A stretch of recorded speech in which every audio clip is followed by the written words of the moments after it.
প্রথমে এখানে কি লেখা আছে? লেখা আছে ওজন ও অভিলম্ব প্রতিক্রিয়ার দিক।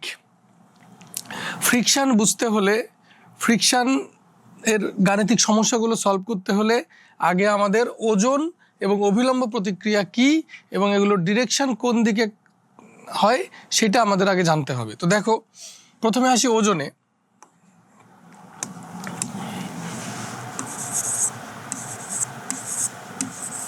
ওজনকে আমরা প্রকাশ করি ডাব্লিউ দ্বারা, এবং ডাব্লিউ সমান তোমরা জানো হয় mg।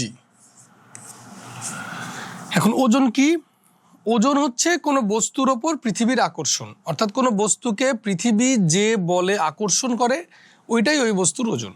আমি যদি বলি যে তোমার ওজন 600 নিউটন, এর মানে হচ্ছে পৃথিবী তোমাকে 600 নিউটন বলে আকর্ষণ করছে। তাহলে ওজনের ডিরেকশন কি হবে? ওজনের ডিরেকশন জিজ্ঞেস করলে অনেকেই বলে যে ওজনের ডিরেকশন হবে নিচের দিকে, কিন্তু না, নিচের দিক বলা যাবে না। এটা সঠিকভাবে বলতে গেলে বলতে হবে ওজনের ডিরেকশন সবসময় ক্রিয়া করে পৃথিবীর কেন্দ্রের দিকে, পৃথিবীর কেন্দ্রের দিকে। আরেকভাবে বলা যায়, আরেকভাবে যেভাবে বলবো এটা বললে আমাদের চিত্র আঁকতে সুবিধা হবে। চিত্র আঁকার সময় আমরা এই লাইনটা মনে রাখবো, সেটা হচ্ছে ওজন কোন দিক ক্রিয়া করে? ওজন ক্রিয়া করে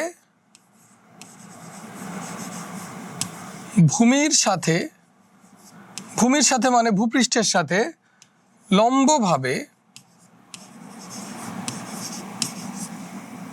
নিচের দিকে। অর্থাৎ শুধু নিচের দিক বললে বিষয়টা আসলে অর্থ দাঁড়ায় না, আমাদের বলতে হবে ভূমির সাথে লম্বভাবে নিচের দিকে। অর্থাৎ এটা যদি ভূমি হয়, ভূমির উপর যদি একটা বস্তু থাকে তাহলে এই বস্তুর ওজন হবে, এই যে ভূমিটা দেখছো, ভূমির সাথে লম্বভাবে নিচের দিকে। কথা কি বোঝা গেছে? আচ্ছা, এবার আসো অভিলম্ব প্রতিক্রিয়া। এটা ঈদের আগে অভিলম্ব প্রতিক্রিয়া কি একটু বলছিলাম, তোমাদের মনে আছে কিনা জানি না, আর একবার বলছি। অভিলম্ব প্রতিক্রিয়া জিনিসটা কি? অভিলম্ব প্রতিক্রিয়াকে আমরা আর দিয়ে প্রকাশ করব, অনেক জায়গায় এন দিয়েও প্রকাশ করা হয়, তো আর দিয়ে প্রকাশ করি। তো অভিলম্ব প্রতিক্রিয়া হচ্ছে, দেখো দেখো সিম্পলি আমি যদি বলি যে ধরো এটা একটা বস্তু, এই বস্তুটাকে যদি আমরা এখানে শূন্যের মধ্যে রাখতে চাই তাহলে কি হবে বলো তো? শূন্যের মধ্যে রাখতে চাইলে বস্তুটা থাকবে না, নিচে পড়ে যাবে। কেন? কারণ তার ওজন নিচের দিকে ক্রিয়া করছে, তাই না? ছেড়ে দিলেই নিচে পড়ে যাবে। কিন্তু আমি এই বস্তুটাকে যদি আমার হাতের উপর রাখি, বা একটা টেবিলের উপর রাখি, বা মেঝের উপর রাখি, বা একটা বেঞ্চের উপর রাখি, বা ভূপৃষ্ঠের উপর রাখি, তখন কি হবে? তখন কিন্তু এটা নিচের দিকে পড়বে না। কেন পড়বে না? তো ওজন নিচের দিকে, দেখো এই বস্তুটা এখানে রাখলাম, এর ওজন নিচের দিকে ক্রিয়া করছে না, এর ওজনের কারণে নিচে পড়ে যাওয়ার কথা, কিন্তু কেন পড়ছে না? কারণ এই যে তলের উপরে আমি বস্তুটা রাখলাম, ধরো একটা টেবিলের উপর, মেঝের উপর বা ভূমির উপর যে আমি রাখলাম, এই যে আমার হাতের উপর রাখলাম, তাহলে আমার হাতের যে তল, আমার এই হাত এই বস্তুর উপর একটা উপরের দিকে একটা বল প্রয়োগ করছে, ওইটা হচ্ছে অভিলম্ব প্রতিক্রিয়া। তুমি আবার চিন্তা করো, তোমার টেবিলের উপর একটা বই আছে, বইটার ওজন কোন দিক ক্রিয়া করছে? বইটার ওজন ক্রিয়া করছে নিচের দিকে, অর্থাৎ ওজনের কারণে বস্তুটার পড়ে যাওয়া উচিত ছিল, কিন্তু টেবিলের উপর থাকার কারণে কেন পড়ছে না? কারণ টেবিল আবার ওই বইটার ওপর ঊর্ধ্বমুখী একটা বল প্রয়োগ করছে, যেটা ওজনকে নিষ্ক্রিয় করে দিয়ে বস্তুটাকে নিচে পড়তে দিচ্ছে না। তো দেখো, তাহলে অভিলম্ব প্রতিক্রিয়া ক্রিয়া করে সবসময় তলের সাথে লম্বভাবে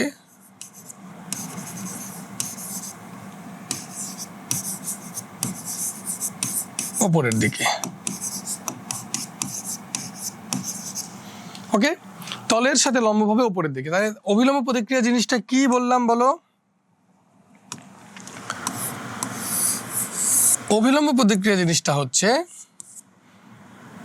বস্তুর ওপর, কোনো একটা বস্তুর ওপর তলের প্রযুক্ত বল।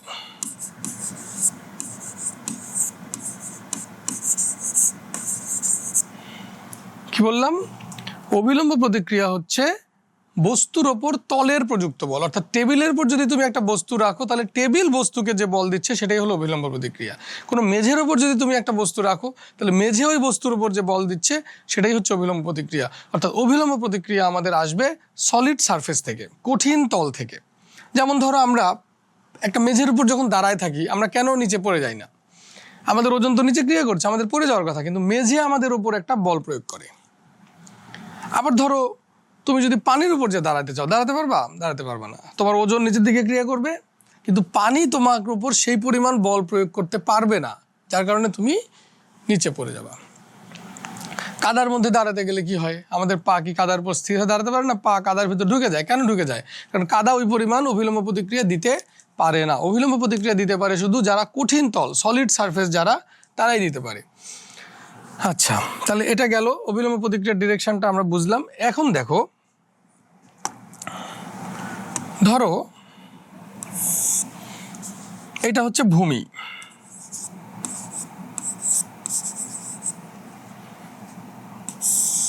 এটা আবার একটা ভূমি আঁকলাম।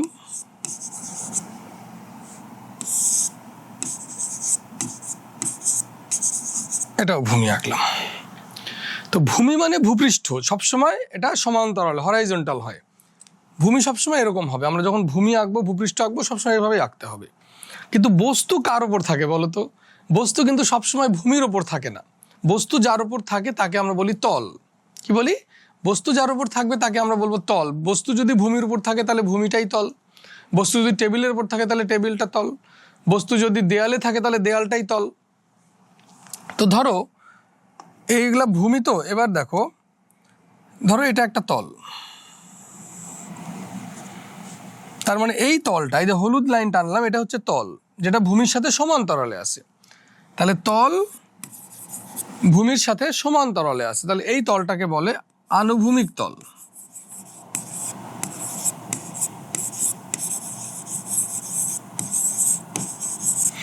এই তলটার নাম হচ্ছে আনুভূমিক তল। আবার ধরো যদি এইরকম ভাবে একটা তল থাকে, পার্কে দেখছো শিশুরা, বাচ্চারা খেলে, পার্কের স্লিপারগুলো ওই রকম, এটা একটা তল। এই তলটা ধরো একটা কোণ করে আছে, থিটা কোণে। এই তলটার নাম হচ্ছে আনত তল। আনত তল। আবার ধরো এটা একটা দেয়াল আঁকলাম, দেয়ালটাই তল, এটা হচ্ছে তল, তাহলে এই তলের নাম হচ্ছে উলম্ব তল। তাহলে মাথায় রাখবা, বস্তু কার উপর থাকে? বস্তু থাকে তলের উপর, আর ভূমি তো ভূমির মতোই থাকে। তাহলে প্রথম চিত্রে আমরা দেখতে পাচ্ছি কি, যেটা ভূমি, ভূমির সমান্তরালেই তলটা আছে। যেমন ধরো একটা টেবিল বা একটা বেঞ্চ কিভাবে থাকে, ভূমির সমান্তরালে টেবিলটা থাকে, তাহলে সেই রকম তল। এটা হচ্ছে ভূমির উপরে একটা তল, ভূমিটাই তল। ধরো এটা হচ্ছে আনুভূমিক তল। এখন ধরো আনুভূমিক তলের উপরে আমরা একটা বস্তু রাখলাম, আনুভূমিক তলের উপর আমরা একটা বস্তু রাখলাম, মানে ধরো টেবিলের উপর আমরা একটা বস্তু রাখলাম, তাহলে এর ওজন কোন দিক ক্রিয়া করবে? দেখো ভূমি, এই যে এটা ভূমি, তাহলে ভূমির সাথে লম্বভাবে নিচের দিকে। ওজন কোন দিক ক্রিয়া করে? ভূমির সাথে লম্বভাবে নিচের দিকে, তাহলে ওজন হবে এই দিকে। আর অভিলম্ব প্রতিক্রিয়া, তল বস্তুর উপর যে বল প্রয়োগ করবে সেটা অভিলম্ব প্রতিক্রিয়া। সেটা কোন দিক ক্রিয়া করবে? তলের সাথে লম্বভাবে উপরের দিকে। তাহলে এই যে তল, তলের সাথে লম্বভাবে উপরের দিকে। তাহলে ভূমির উপর, ভূমিটাই যদি তল হয়, ভূমির উপর যখন বস্তুটা থাকবে, ওজন ক্রিয়া করবে দেখো সোজা নিচের দিকে, অভিলম্ব প্রতিক্রিয়া ক্রিয়া করবে সোজা উপরের দিকে। এই চিত্রটা কিন্তু আমাদের এসএসসির সিলেবাসে বেশি লাগবে। আবার ধরো এই যে ভূমির সাথে থিটা কোণ করে তল আছে, যেমন চিন্তা করো যে তুমি শিশু পার্কে গেছো, একটা বাচ্চা স্লিপারের ওপর খেলছে, উপরে উঠে এভাবে নিচে নেমে আসছে, ওইটা হচ্ছে আনত তল। এই আনত তলের উপর যদি আমরা একটা বস্তু রাখি, তাহলে চিন্তা করো তো এর ওজন কোন দিক ক্রিয়া করবে? তো ওজন ক্রিয়া করবে, আবারও বলছি, ভূমির সাথে লম্বভাবে। তাহলে এখান থেকে ভূমি, এই যে এটা তো ভূমি, সাদা লাইনটা ভূমি না, ভূমির সাথে লম্বভাবে মানে এইদিকে। আর অভিলম্ব প্রতিক্রিয়া কোন দিক ক্রিয়া করবে? তলের সাথে লম্বভাবে উপরের দিকে। দেখো উপরের দিকে না বললে কিন্তু হবে না, মানে এইদিকে কিন্তু না, এইদিকে কিন্তু না, তলের সাথে লম্বভাবে উপরের দিকে, মানে কি এই যে তল, তলের সাথে লম্ব এইদিকে, এটা হচ্ছে আর। বুঝতে বুঝতে পারছো? আর যদি উলম্ব তলে বস্তু থাকে, ধরো একটা দেয়ালের সাথে বস্তু এভাবে লেগে আছে, ধরো একটা এসির কথা চিন্তা করো, দেয়ালে লাগানো থাকে, তাহলে এটার ওজন কোন দিকে ক্রিয়া করবে? ওজন ক্রিয়া করবে ভূমির সাথে লম্বভাবে নিচের দিকে, মানে এইদিকে, এটা হবে ওজন। আর অভিলম্ব প্রতিক্রিয়া কিন্তু ওপরের দিকে না। অনেকেই এই চিত্র দেখে মনে করতে পারো যে অভিলম্ব প্রতিক্রিয়া ওপরে এঁকে দিলেই হবে, না। অভিলম্ব প্রতিক্রিয়া হচ্ছে তলের সাথে লম্বভাবে, তাহলে এটা তলের সাথে লম্ব এই দিকে, এটা হচ্ছে অভিলম্ব প্রতিক্রিয়া। এটা আমাদের এসএসসি বা ইন্টার দুই জায়গাতে একটু লাগবে, টুকটাক দুই একটা অঙ্ক থাকতে পারে, তবে আমাদের এসএসসিতে এটা বেশি লাগবে আর ইন্টারে গেলে এটা লাগবে। বুঝতে পারছো? তাইলে এটা আমরা একটু ভালো করে মনোযোগ দিব। ধরো একটা মেঝের উপর বা একটা ভূমির উপর বা টেবিলের উপর যখন একটা বস্তু রাখবো, সেই বস্তুর ওজন ক্রিয়া করবে সোজা নিচে, আর অভিলম্ব প্রতিক্রিয়া তলের সাথে লম্বভাবে সোজা উপরের দিকে। আনুভূমিক তলটা আমাদের কিন্তু বেশি লাগবে। তাহলে আশা করি কোনো অঙ্কে যদি ওজন এবং অভিলম্ব প্রতিক্রিয়া আঁকার দরকার হয়, সেক্ষেত্রে কিন্তু আমরা এই চিত্রটা আমাদের আঁকতে হবে। বুঝতে পারছো? এটা কিন্তু ভালোভাবে বুঝো, নেক্সট ক্লাসে কিন্তু অঙ্কগুলো করতে এটা লাগবে। ঠিক আছে? তো আশা করি এটা বুঝতে পারছো সবাই।